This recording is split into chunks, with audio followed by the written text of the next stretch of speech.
বসে থাকতে থাকতে মনটা বেশ ভালোই খারাপ হতে থাকে। তার জন্য অনেকদিন পর ভাবলাম যে বর্মশাইকে বলি যে একটু ঘুরিয়ে নিয়ে আসতে।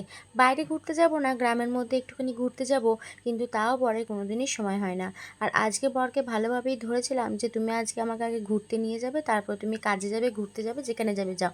তো ওকে একটু জোরাজুরি করতে ও বললো বেশ ঠিক আছে, রেডি হ, আমি স্নান করে তারপর তোদেরকে নিয়ে ঘুরতে যাব। ওইদিকে বাবু তো ঘুমিয়ে গেছে, বাবু ঘুমিয়ে গেছে বলেই কিন্তু আমি বেশ ভালোভাবে রেডি হতে পারছি।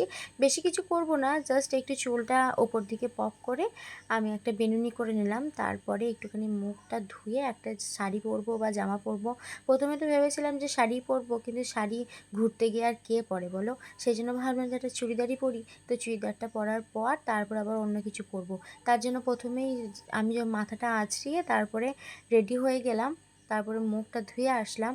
এখন নিজের প্রতি তো খেয়াল দিতে ভুলেই গিয়েছি।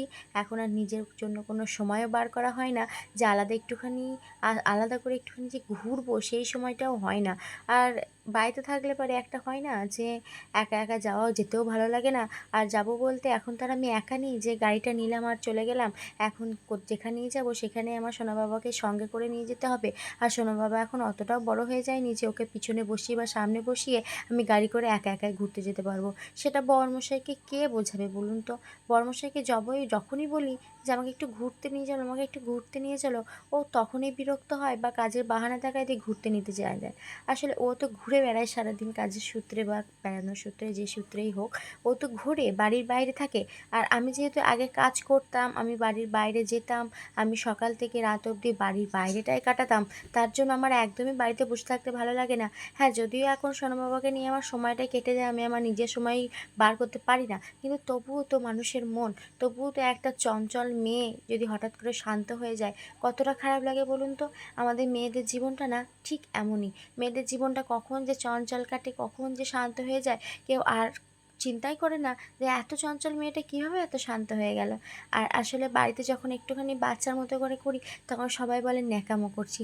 কিন্তু আসলে আমারও তো মন হয় যে একটুখানি ঘুরতে যাই, একটুখানি বেড়াতে যাই, নিজের জন্য একটু সময় বার করি, কিন্তু সেটা তার অন্য কেউ বোঝে না। তাই নিজের জন্য নিজেকেই ভাবতে হবে।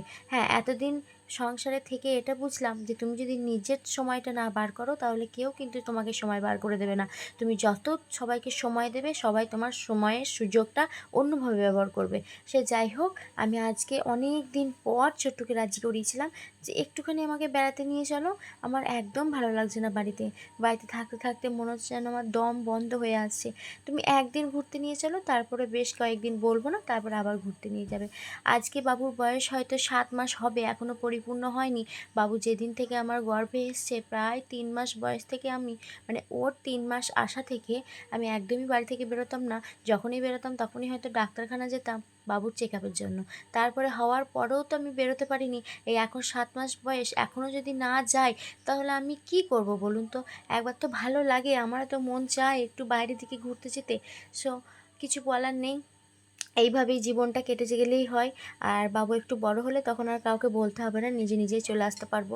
আসলে আমি কোনোদিনই চাই না যে অন্যের ওপর নির্ভর হয়ে থাকতে, সেটা আমার হাজব্যান্ডও খুব ভালোভাবেই জানে। ও যতক্ষণ আমি পারবো ততক্ষণ আমি ওকে বলি না, কিন্তু এতদিন বাড়িতে থাকার পর সময়টা তো অনেকটাই না। বাবু যখন 3 মাস ছিল, তারপর থেকে একদমই 7 মাস, প্রায় 1.5 বছর আমি বাড়ি থেকে বেরোইনি একা একা। তাই ভাবলাম যে একটু চলো না, একটু ঘুরে আসি। তো যা বলা তাই কাজ, বাবু এদিকে ঘুরতে নিয়ে এসছে আমাদেরকে। আর গ্রামে যারা আমার ভিডিওটা দেখছেন তারা এই জায়গাটা অবশ্যই চিনবেন। কলাডাঙ্গা জায়গাটা নদীর ধারে বেশ ভালো একটা শিব ঠাকুর করেছে, সেই শিব ঠাকুরটাকে দেখতেও গিয়েছিলাম। তারপরে এসে কলাডাঙ্গায় ঢুকেছি আশ্রমে। এখানে একটুখানি বাচ্চাদের একটা পার্ক হয়েছিল, কিন্তু যখন আমি এসেছিলাম তখন পার্কটা বেশ সুন্দর ছিল। আর এখন পুরোটাই জঙ্গলে ভর্তি হয়ে গেছে।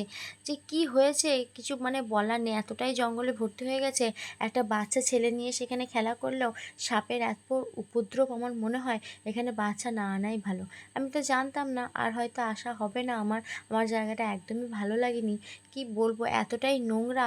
তো যাই হোক, বাবুকে ওখানে গিয়ে আমি তো ওকে নিয়ে দোল খাচ্ছিলাম, তারপরে আশ্রমের সামনেটা একটু গিয়েছিলাম, ওর বাবাও একটুখানি দোল খাচ্ছিল। তারপরে সন্ধে হতেই বললাম যে চলো বাড়ি যাই। আবার কি কেনাকাটা তো সব হয়ে গেছে, কিছু কিছু জিনিসও কিনে নিয়ে এসেছি, আপনাদের সঙ্গে কালকে শেয়ার করব। আর আসার সময় একটা রোল নিয়ে এসেছি, আর ওর বাবা সিঙ্গারা নিয়ে এসছে। চলো এখন খাই, আজকের মতো টাটা।